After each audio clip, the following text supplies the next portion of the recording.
8-year NFL offensive lineman, played for the Kansas City Chiefs. And, of course, the Chiefs hosting the AFC title game. Also, rooting interest in that game via family.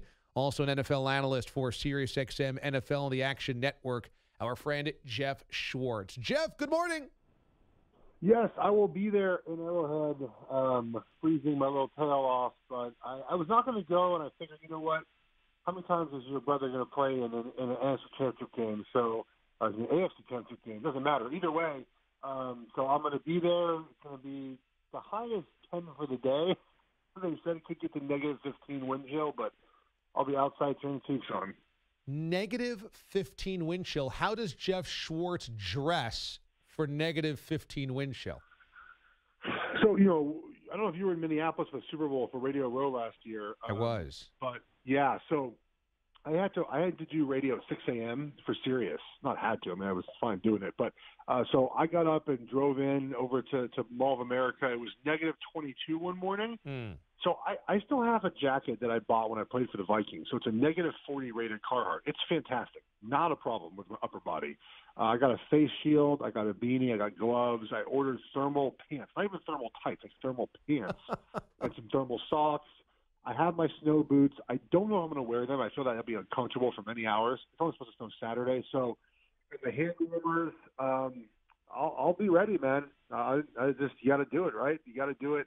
Obviously, the game being 0 degrees is an element that's hard to predict how the game's going to go, obviously, because how do you predict how that's going to go? I mean, you know, Tom Brady, I'd say, has probably played in more of these games. I don't know if he's ever played a game that cold and has Pat Mahomes, but we thought the cold would mess with the Chiefs the other day, and it definitely did. So I don't know how this is going to affect the game, really.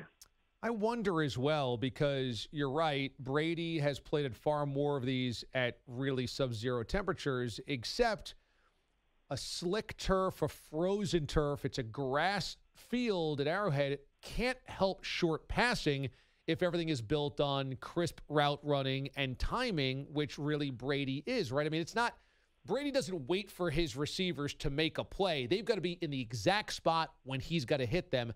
And that can't help that timing offense.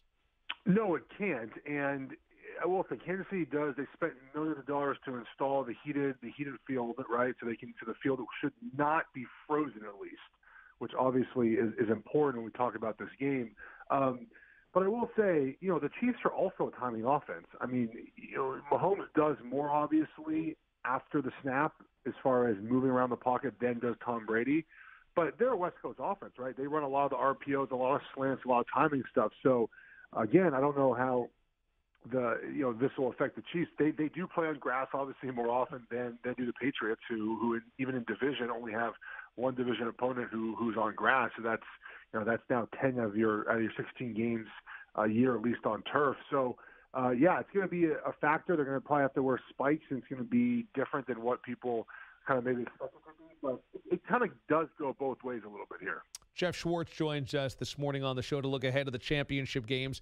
Patriots can run the football very well. That might end up being the difference in this game. But then again, the Chiefs haven't really fallen off without Kareem Hunt. Damian Williams has done a really good job. In terms of who you trust more running the football in this matchup, is it going to be New England?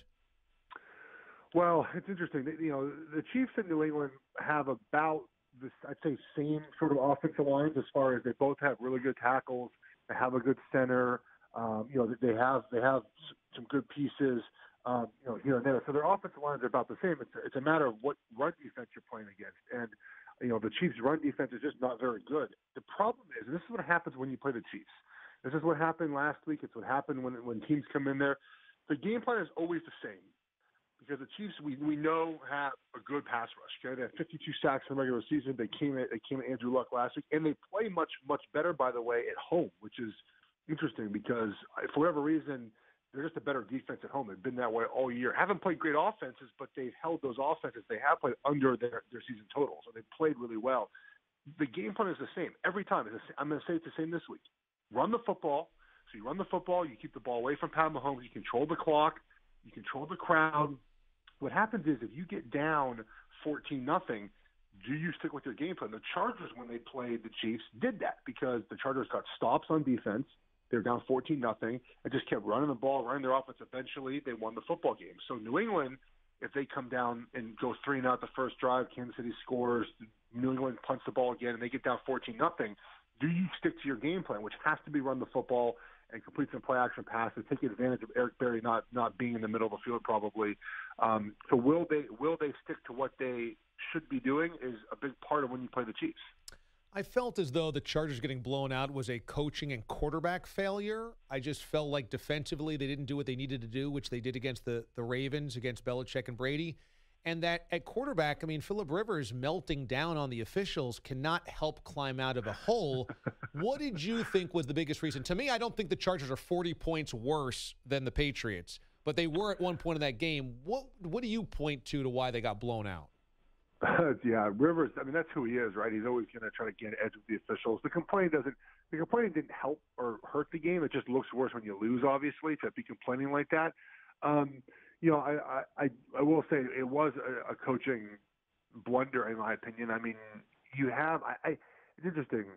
I don't know if people either underestimate Belichick or just think that he's not as good as he really is. I mean, but the Chargers came in this game with that hybrid defense thinking that the Patriots were going to run what they normally do, and they did. They came out around power football. This is the one thing that I just don't understand I appreciate this, but other people in the NFL don't, is Bill Belichick is so multiple what he can do, right? He can do whatever he has to do that week. I remember we played him in 2015. The only time I played him that I can recall as a starter. So, we came into that game. I was on the Giants. It was middle of the season.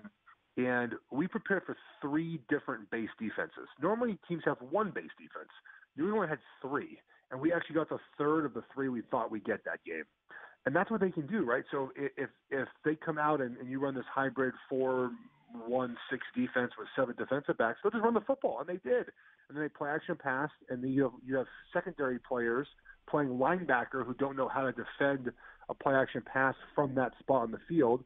And they took advantage of this, and eventually the Chargers changed their defense and played better in the second half. But by then it was too late. So we keep people in the NFL keep continually underestimating how multiple the Patriots can be, and they just keep taking advantage of it.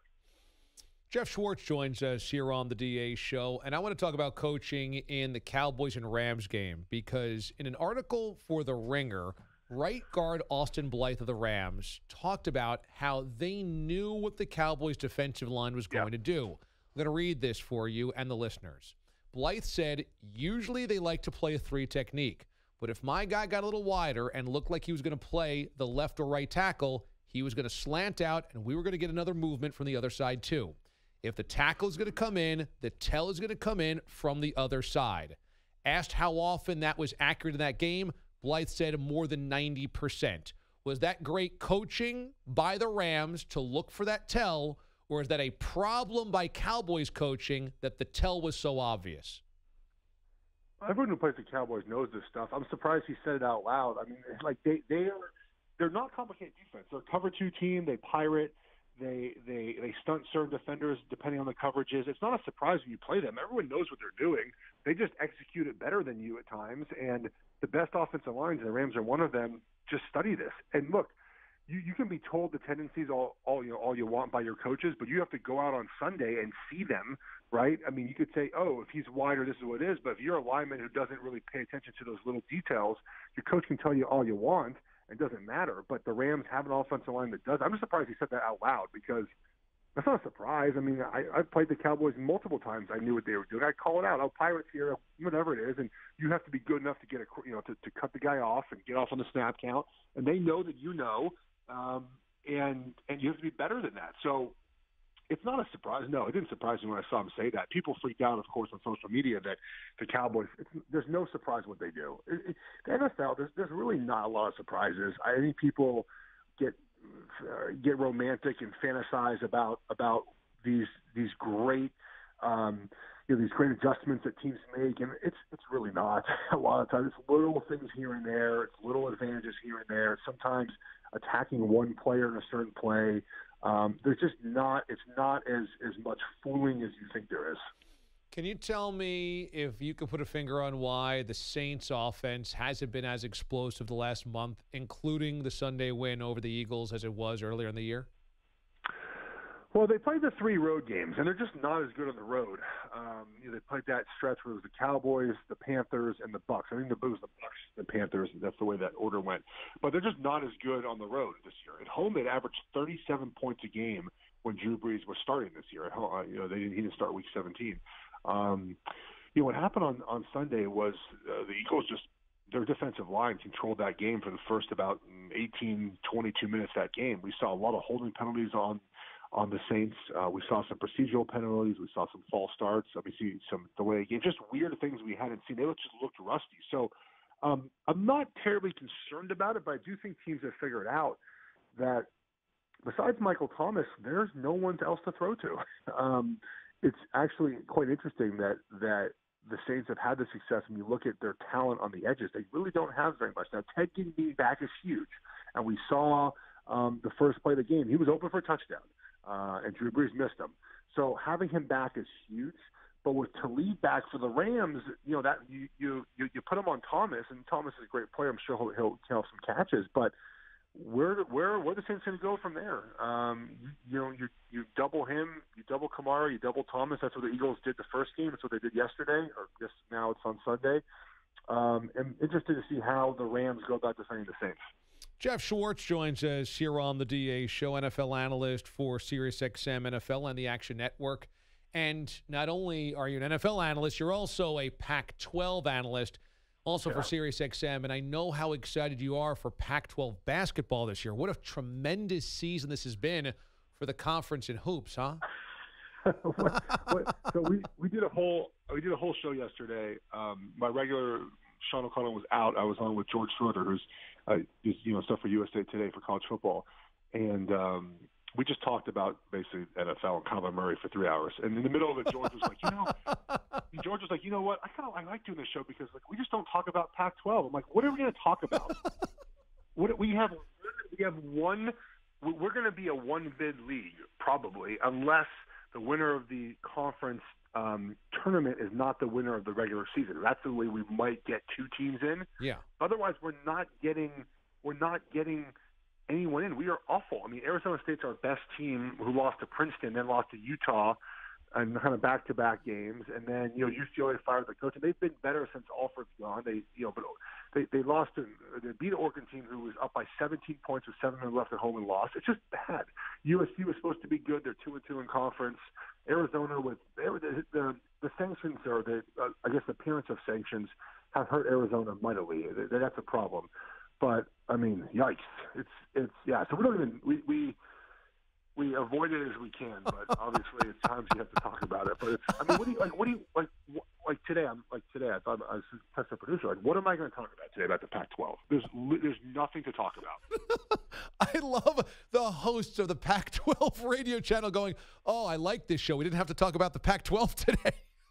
But I would love to talk about the Pac-12 conference, but I don't know what listeners would want to hear us talk about. You can only talk about how much our conference is not good in basketball for so long. I'm not. You know what I mean? My boss, I don't know. I don't know what to say. What do I say? What do you say? You cover college basketball. What is positive about the Pac-12? I don't talk about the Pac-12 for exactly that reason. There's nothing to talk about. They stink. Right. I wish we were better. I mean, we do talk often about how we should be better and what we can do to fix that. Obviously, there was that long series on Larry Scott in the conference and what we can do to be better. And basketball, we get recruits. Obviously, whoever UCLA hires as a coach is going to be huge because they have the recruits. That's not the problem.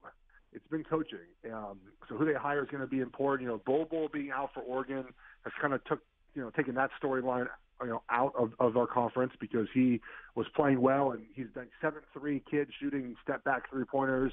It's a good story, but he's out for the year. He's going to declare for the year. He already left school. He's going to the NBA draft. So there's just not much to talk about. I really wish we could talk about that all day, but we can't.